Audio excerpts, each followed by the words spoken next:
Today we're going to be taking a look at the best hitch options for your 2010 Nissan Armada. There are going to be two options for your Armada.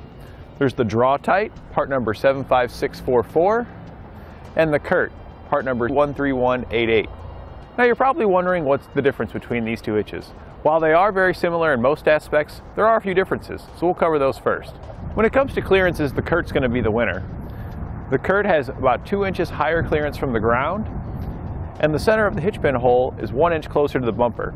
So this means you may not need to rise as much with this hitch because it's further from the ground, no chance of bottoming out.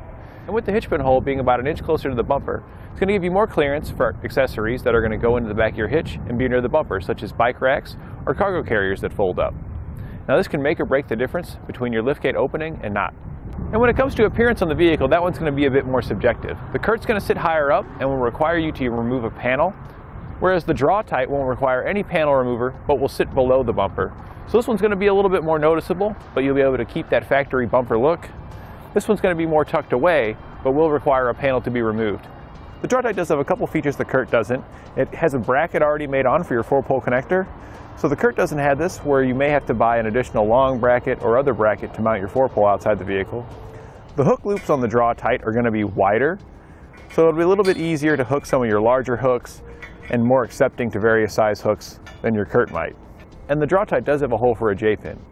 A J-pin is an anti-rattle hitch pin to keep your devices secure while going down the road.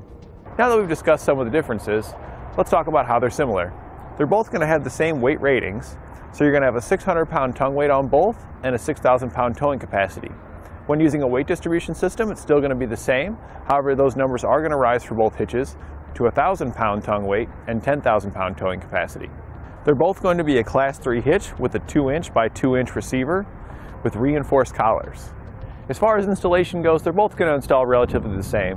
The Draw-Tite doesn't even require to remove a panel, however that panel comes off very easily. It's more of an appearance issue than it is an installation issue.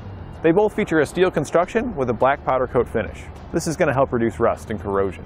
Now in summary, the weight capacities are going to be the same, so you can use the same accessories, hook up the same trailers, and haul the same loads. Clearances are going to go to the CURT, so it may open up your options for a few more accessories than the Draw-Tite. And when we look at extra features, the Draw-Tite has a little more included in its package.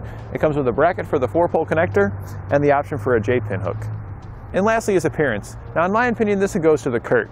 I like the way it's tucked up underneath. Even though you do have to remove a panel, it just seems to flow better with the design of the vehicle.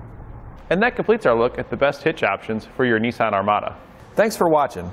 Click the link in our description below to shop, learn more, or visit us at etrailer.com. And leave us a comment if you have any questions.